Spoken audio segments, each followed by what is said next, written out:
This is the Mayfield Tornado in Kentucky. Of December 10th, 2021, a worrying combination of atmospheric conditions would lead to a devastating outbreak of tornadoes across the Mississippi and Ohio River valleys. I always hate just seeing that lightning. It's just pitch black and the lightning is just constantly flashing. Just constantly. And I'm like, it makes my stomach hurt. I don't know. Would shake I the get region so to nervous. its core and leave everything in its path unrecognizable. One of the tornadoes in this outbreak would be particularly devastating, leaving untold devastation, injuring hundreds and claiming the lives of 57. An unseen monster masked by the darkness of night. Today, we discuss the Mayfield Tornado. Wait, it is literally in Oklahoma. It's just constant flashing of lightning. Oh, I hate that wind. Ugh. The morning of December 10th seemed no more exceptional than the days prior, aside from some unusually warm and pleasant weather for what was supposed to be winter. Many residents were carrying on with their daily activities, preparing for the upcoming holidays. Supposed to be winter? However, unseen to the average person, the building blocks of a major disaster are assembling above their heads. Looks like summer. I'm good, how are you? A deep, upper-level trough is moving in from the west. As it crosses the Rocky Mountains, a surface low develops and starts to drift northeast. As it does so, unseasonably warm and moist air is being drawn in from the Gulf of Mexico. I've always wanted to be a meteorologist. 2 points across the warm sector soar into the mid to upper 60s with temperatures breaking records for December. This contributes to Cape values of 1,500 to 2,000 joules per kilogram. Thank you for the follow. Big tit cow? Winds in the warm sector change rapidly in both intensity and direction with altitude, leading to a strongly sheared environment. I don't know what any of that means. The intense wind shear and ample instability are forming an environment favorable for the formation of long-track, intense, rotating thunderstorms called supercells. That's cool. So weird looking. These storms can produce torrential rainfall, severe winds, hail, and most concerning of all, intense tornadoes. Like this image right here, I don't know, it reminds me of the storm front. I was ahead of a storm front and it was so cool because the sky was just pure and empty. There's nothing. And then I was coming out from under a storm and it's just the rolling of clouds. It was just so creepy. It was cool and creepy at the same time. And most concerning of all, intense tornadoes. They are terrifyingly beautiful. Noting the risk for severe weather, the Storm Prediction Center denotes a level 4 out of 5 moderate risk for the area, including the risk for strong nocturnal tornadoes. The environment is primed. All that is needed is a trigger. Pretty. Nice little sunset. Don't like that. Storms would initiate in northeastern Arkansas and slowly organize as they drifted northeast. One of these cells would organize into a powerful supercell and around 7 p.m. produced its first tornadoes. Oh, like Locals farmland? and storm chasers would observe several brief weak tornadoes, including 2 on the ground simultaneously as the storm approached the south side of Jonesboro, Arkansas. Racing off to the northeast of Jonesboro, the supercell would produce its 5th and first. Oh, what's that other one? Including 2 on the ground simultaneously as the storm approached the south side of Jonesboro, Arkansas. That's creepy. Racing off to the northeast of Jonesboro, the supercell would produce its 5th and first violent tornado. 5th? I mean, I guess you can have multiple tornadoes. The first E4? The tornado would cause its first damage at 7:07 p.m. Central Standard Time, inflicting minor EF0 to EF1 damage early on before quickly intensifying to EF2 strength. The tornado then intensified to EF3 strength as it struck the city of Monette, causing severe damage, injuring many, and claiming its first life as the storm impacted the Monette Manor nursing home, causing significant damage to the structure.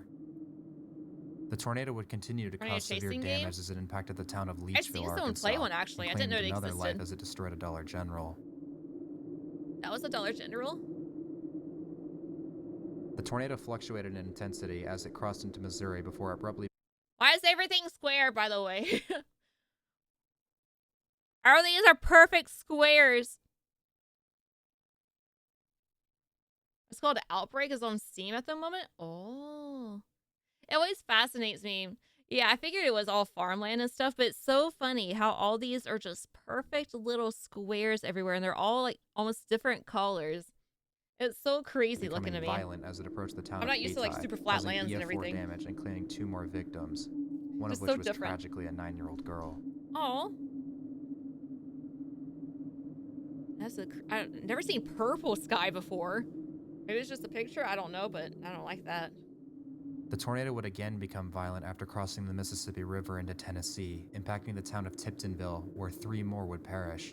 Where's the The house? tornado would claim its final victim as it impacted the town of Sandburg before finally dissipating at 8:36 p.m. Central Standard Time after traveling for more than 80 miles and claiming. See, things like this scare me because I used to live in like a slab house.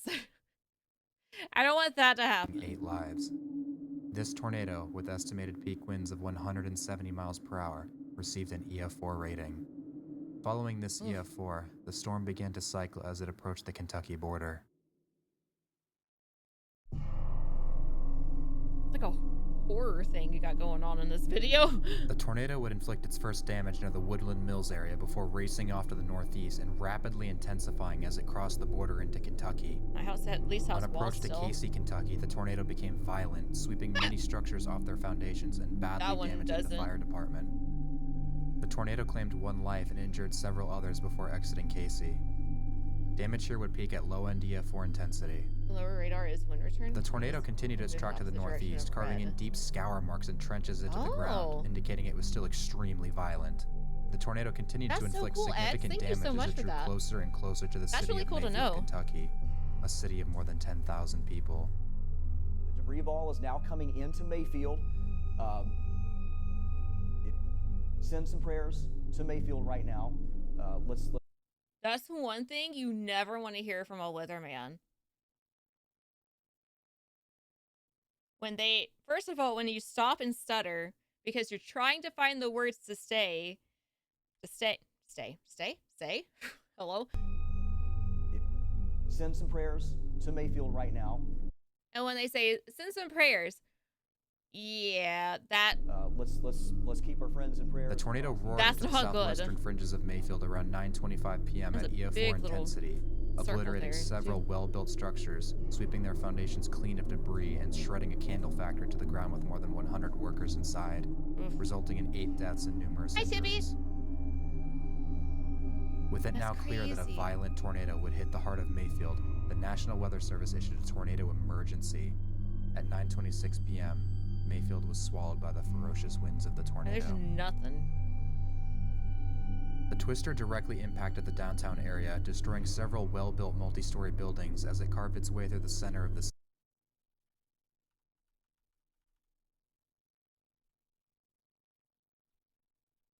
I'm just looking at this, right?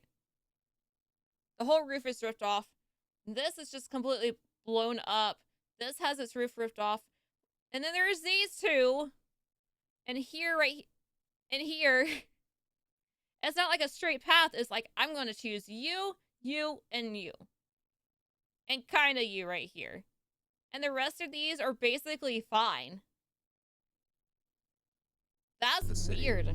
Businesses and residences alike were swept away into the deadly vortex as debris was. I guess it depends on how your house is built as well, but still. 22 would perish before the tornado's wrath had finished with the city. Inflicting high-end EF4 damage, the tornado exited Mayfield. Had a grudge, apparently. The city of Benton, where selective destruction, very surgical. Yeah, figure. What's just this one? We watched football earlier. Oh. That's why you never want to stay in a mobile home. Ever. During a tornado. Please take cover. Take it seriously, too. And see, those 2 houses, the first house is fine. The second one got a little damage, and then nothing. They're gone. The tornado would ultimately spare Benton, passing just to the north of town. I hope you like watch the weather and everything and take it so, the serious. Tornado closed in on the small community of Cambridge Hi, Shores. I want everyone to be safe. It scares me. I don't even know what that is. I see a sink. So that was, they would have been safe in the bathroom, it looks like. At 9:57 p.m., sweeping away many homes and inflicting EF4 damage before crossing into the land between the lake's recreation area and leaving a trail of deforestation in its wake. Hear the tornado sirens and go outside. What's wrong with you? Get those good videos, but be safe about it. Oh my gosh. Because you said I'm going to do something dangerous, like unprotected hand-holding. How dare you! The tornado began to close the distance to the town of Princeton, prompting another tornado emergency to be issued. It's just, I wonder how many trees were actually just there. And houses, I guess. Ugh. Looks like the inside of that house got destroyed. Looks like the outer walls are actually safer. At 10:17 p.m., devastating the Golf and Country Club community where many homes were destroyed, with some being completely swept to their foundations.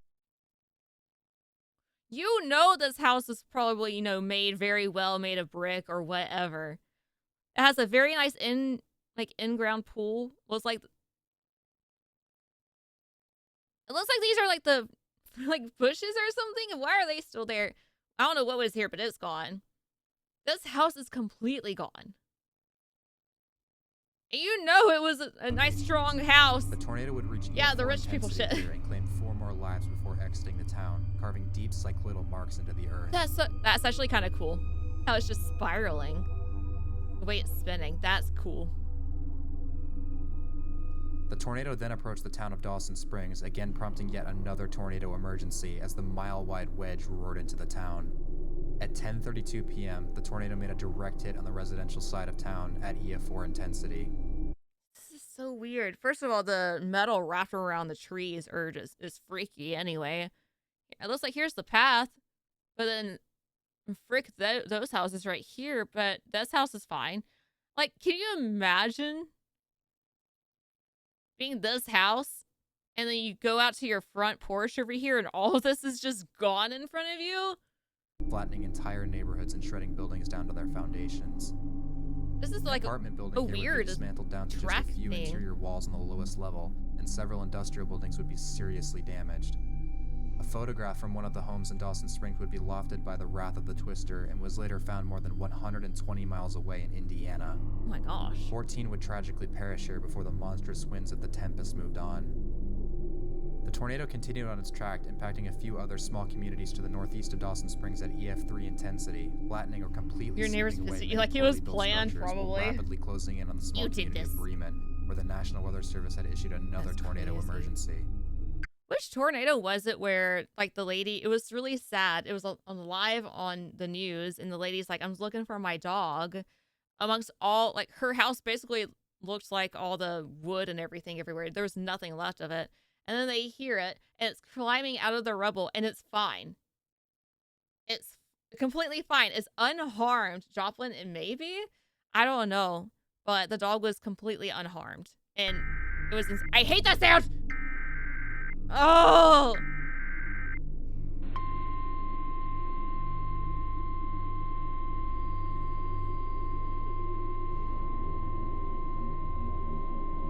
Tornado emergency for Bremen, Kentucky.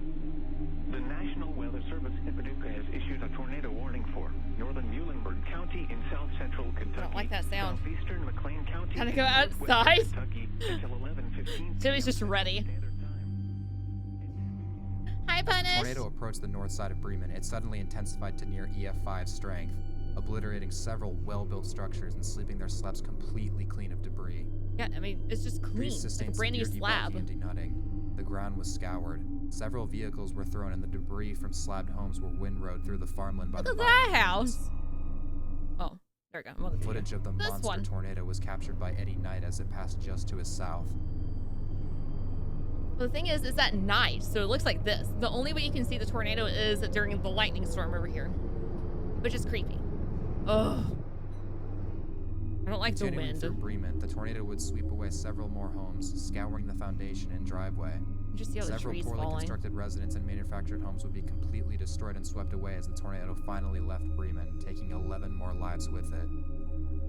My gosh. Spit Bongo Heart. Thank you for the 15 months! The tornado weakened after leaving Bremen and would continue at EF3 intensity, impacting a few other small communities as it tracked to the northeast. Ugh. Seems like brick just does nothing for you. It's scary. Tornado chasing? I'm good. I'll watch. Yeah, rain raft is the worst one. You just can't see them at all. Okay, the more one is with the lady with the dog. Okay. I mean, at least he has some walls left on that one. That was a really pretty house at one point. But still standing really well. Less favorable conditions as storm coverage increased and its inflow was interfered with. Tracking Chasing, not catching, exactly. Through a mostly rural area, the tornado began to gradually weaken before finally dissipating at 11:48 p.m. near the Rough River Dam State Park. Oof. Yeah, definitely tell you can weaken right here because of the metal building things are still up. Maybe, I guess. I hate that wind. I hate the wind sound! By the time the sun had risen on December 11th, I don't catch a tornado in a thousands bottle. had been injured and 95 had lost their lives. The Western Kentucky tornado made up a vast majority of the casualties at 57 and had traveled for more than 165 miles in roughly 3 hours. That's crazy. Leaving catastrophic damage in its wake. The daylight would reveal town after town after town had suffered devastating losses. In one evening, an invisible horror had changed the history of this region forever. After surveying the damage caused by the Western Kentucky tornado, it was determined that the twister had peak winds of 190 miles per hour, earning it an EF4 rating. The poor construction quality of many of the homes in this region and the fact the tornado occurred after dark certainly contributed to the tragically high death toll, some were becoming very the poorly single built. deadliest tornado since the Joplin EF5 10 years earlier. Perhaps the most haunting aspect of this tragedy was the fact that many of the people in the path of the storm were well-warned and were fully aware of the disaster that was roaring towards them. Not Sharknado, However, we got the Jarnado. Many had nowhere else to go and were forced to ride out a violent tornado in their homes. I can't begin to imagine the horror of knowing such a calamity is racing towards you and you have nowhere to hide. When a town is hit by a violent tornado, you have it's nowhere never to hide. the same again, but time can help heal the wounds. Just a guy threatening to release the Jarnado. Of this historic tornado to find that nature had already begun to undo the damage brought by the twister. To my surprise, some of the homes in some of the hardest hit areas have already been rebuilt. However, most of the impacted areas are still reeling from the destruction and are going to need help with the recovery efforts for years to come. Yeah, I mean, you have to The path to recovery is going to be slow, and many of the scars of that night will never fully heal. But with time and hard work, these communities can bounce back from that tragic night in December.